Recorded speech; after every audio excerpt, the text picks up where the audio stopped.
Flat থেকে missing হয়ে গিয়েছিলেন, তারপরে তার দেহাংশ পাওয়া যায় এবং তাকে খুন করা হয় বলে জানা যায়। তোলপাড় হয়ে উঠেছিল রাজ্য কেন পড়শি দেশও।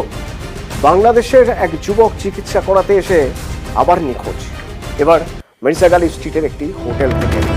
সেই হোটেলের ক্লোজ সার্কিট ক্যামেরার ফুটেজ যদি আমরা দেখি তাহলে সেখানে দেখা যাবে ওই যুবককে।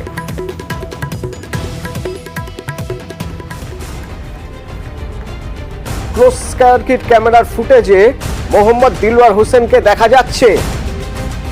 তিনি এই হোটেলে ছিলেন মির্জাগালি স্ট্রিটে, কিন্তু এই ফুটেজ কবেকার, কোন সময়ে, এই কি শেষবারের জন্য তাকে দেখা গেল? তারপরে তিনি গেলেন কোথায়? পাবনার মোহাম্মদ দিলওয়ার হোসেন কোথায় এখন? কবে এসেছিলেন চিকিৎসা করাতে? অমিত প্রতিনিধি আমার সঙ্গে সরাসরি রয়েছেন। অমিত, একটু ডিটেলে জানতে চাইবো যে এই মোহাম্মদ দিলওয়ার হোসেন তিনি কবে থেকে এই হোটেলে ছিলেন, কবে থেকে তাকে খুঁজে পাওয়া যাচ্ছে না, কি মনে হয় কোথায় যেতে পারেন? এখানে কোনো আত্মীয় স্বজন রয়েছেন?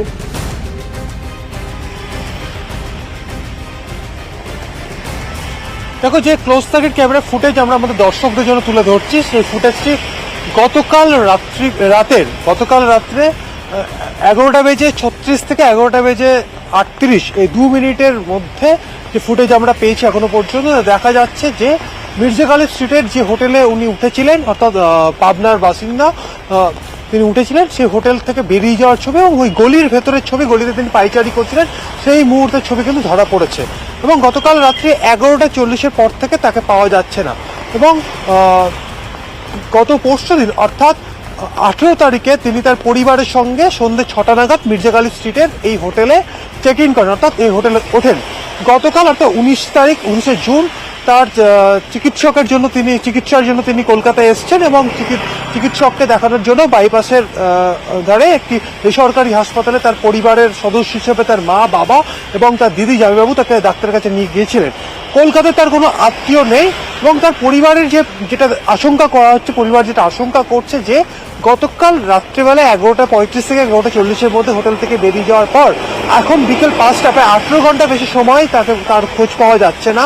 এবং তিনি যেহেতু তার স্নায়ু রোগের চিকিৎসা তিনি করতে এসেছিলেন এবং 2023 সালে ঢাকাতে তার মস্তিষ্কে অস্ত্রোপচার হয় এবং অস্ত্রোপচার হওয়ার পরে 5 মাস তিনি হাসপাতালে চিকিৎসাধীন ছিলেন এবং বাড়ি ফিরে আসার পর, অর্থাৎ তার পাবনার বাড়িতে ফিরে আসার পর থেকে মানসিকভাবে তার একটা অস্থিরতা ছিল, তার মধ্যে একটা মানসিকভাবে অস্থিরতা ছিল অমিত, এবং সেই জায়গা থেকেই তিনি নিখোঁজ হয়ে গেলে খুব স্বাভাবিকভাবেই তার পরিবারের সবার তো আশঙ্কা হবেই। তার পরিবারের যারা, অর্থাৎ তার বাবা, তার দিদি, যাদের সঙ্গে এসেছিলেন এখানে চিকিৎসা করাতে, তারা কি বলছেন মোহাম্মদ দিলওয়ার হোসেন সম্পর্কে, তার নিখোঁজ হয়ে যাওয়া সম্পর্কে? শুনুন। সন্ধ্যার পরে আমরা পাশের হোটেলে খাওয়া দাওয়া করে আমরা চলে আসছি। ও ঘুমায় গেছে, আমরাও ঘুমিয়ে গেছি। তারপরে যেটা সিসিটিভির ফুটেজে যেটা দেখা যাচ্ছে 11:27 দিকে ও এখান থেকে বের হয়ে গেছে। প্যারামাউন্ট থেকে বের হয়ে গিয়ে ওই মেইন গালিব স্ট্রিট যেটা, ওখানে উঠে বাম দিকে একটা টার্ন নিয়েছে। আপনার ছেলের কিসের ট্রিটমেন্ট করতে? নিউরো এবং সাইকিয়াট্রিকে। আমার ছেলের ওষুধ না খেলে কথা বলার যেটা পারফরমেন্স যেটুকু আছে, এটা আস্তে আস্তে গলা হয়ে যায়, বন্ধ হয়ে যায়, পায়ের চলাফেরাটাও করতে পারে না। আমাদের এখন যেটা ধারণা হচ্ছে পাসিং দি লং তাই এমন হতে পারে যে থেকে কালকে রাত 11:27 বের হয়ে গেছে এইখান থেকে। পরে চারিদিকে খুঁজলাম, পরে 1টার মধ্যে আমরা মিসিং কমপ্লেন করি, তারপরেও কোনো হদিস এখন পর্যন্ত তো নেই। 14 ঘন্টা হতে চললো। ওর হচ্ছে নিউরো সমস্যা, মাথায় হচ্ছে কার্নিওপ্লাস্টির অপারেশন করে খুলে রাখা ছিল। ও সহজ কথা মনে রাখতে পারে না, কথা ভুলে যায়, তো ওষুধ না খালি কোলাপস করে, মুখ আটকায় যাবে, লালা বের হবে মুখ দিয়ে।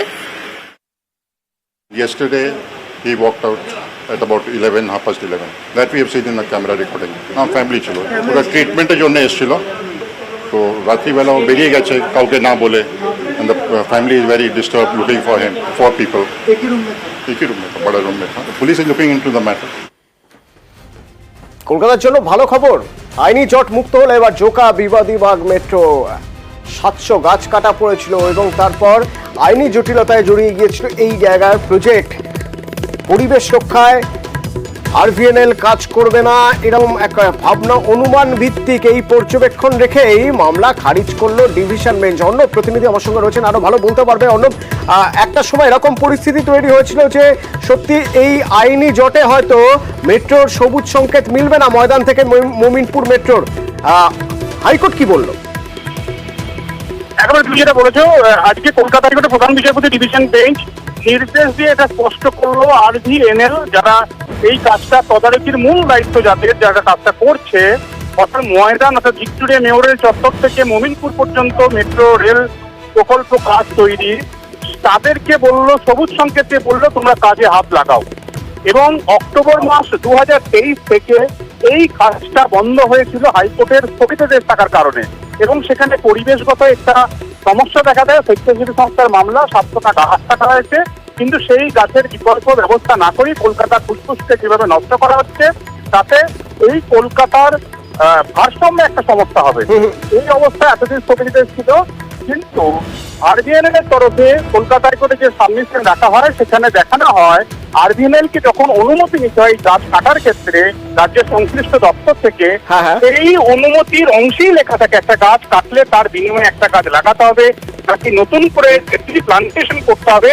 কাজে এই সংক্রান্ত বিষয়ে যখন শর্তের মধ্যেই আরভিএনএল রেখেছে বা ইতিমধ্যে সেগুলো চুক্তি করেছে, কাজেই আরভিএনএল গাছ কাটার পরিবর্তে নতুন গাছ লাগাবে না, এটা ভাবাটা একেবারেই বেশি অনুমান ভিত্তিক হয়ে যাচ্ছে।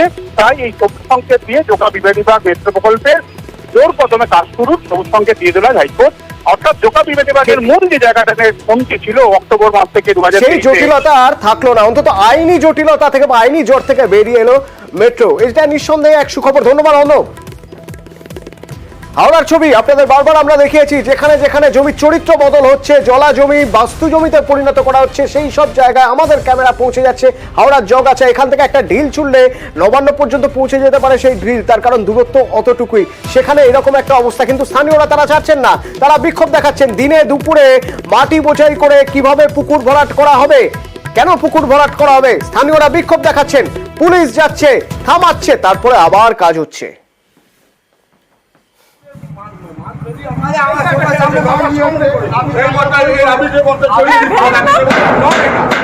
বেলা বোঝাতে শুরু করে, সেই মুহূর্তে আমরা পুলিশকে জানাই। পুলিশ এসে সমস্ত লেবারদের বলে দেন যে এই পুকুর বোঝানো যাবে না, তোমরা যদি আবার এই পুকুর বোঝাতে আসো তাহলে কিন্তু আমরা তোমাদের তুলে নিয়ে যাব। যেই মুহূর্তে পুলিশ বেরিয়ে যায়, ওখান থেকে প্রমোটার ইনস্ট্রাক্ট করেন এবং ওরা আবার লেবার নিয়ে আসে এবং তাড়াতাড়ি এখানটা ঘিরে দেওয়ার চেষ্টা করা হয়।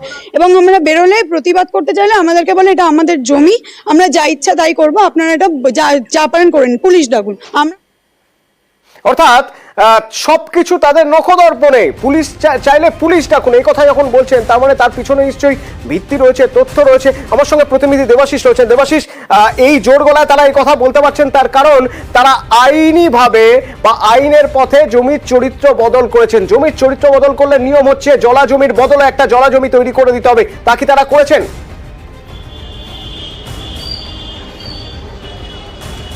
একেবারেই দেখো, কিছুক্ষণ আগেই আমরা হাইকোর্টের একটা রায় শুনছিলাম যেখানে বলা হচ্ছে একটা গাছ কাটা পড়লে একটি গাছ লাগাতে হবে। ঠিক সেরকমভাবে পুকুর যদি তুমি বোঝাও, সেক্ষেত্রে পার্শ্ববর্তী এলাকা বা সেই অঞ্চলে একই মৌজার মধ্যে আরও একটি পুকুর তাকে কাটতে হবে সময় যে পরিমাপ ছিল সেই পরিমাপে। কিন্তু প্রশ্ন উঠছে এই পুকুর কাটার আগেই কিভাবে এতগুলো দপ্তরের অনুমতি সেই জমি মাফিয়াদের হাতে চলে গেল, প্রত্যেকটা সেখানে। তার মানেই তো প্রশ্ন উঠছে যে প্রশাসনের একটা শ্রেণীর মানুষ যারা এই মাফিয়াদের সঙ্গে যুক্ত হয়ে এই অনুমতিগুলো দিচ্ছে, কোথা থেকে? জেলা শাসকের দপ্তর, জেলা শাসকের অধীনে থাকা দপ্তর ল্যান্ড রিফর্মার, তারা একেবারে পুকুরকে বাস্তু জমিতে পরিণত করে দিল। তার এগেনস্টে একটা পুকুর সেই এলাকায় করতে বলা হলো, সেই পুকুর তৈরি হলো 15 কিলোমিটার দূরে। আদৌ সেই পুকুর খাতায় কলমে তৈরি হলো, সম্পূর্ণ বেআইনি কাজ দেবাশিস। এবং এই সম্পূর্ণ বেআইনি কাজ প্রসঙ্গে যখন পুরসভার কাছে, পুর প্রশাসকের কাছে জানতে চাওয়া হচ্ছে, তারা বলছেন তাদের হাত পা বাঁধা।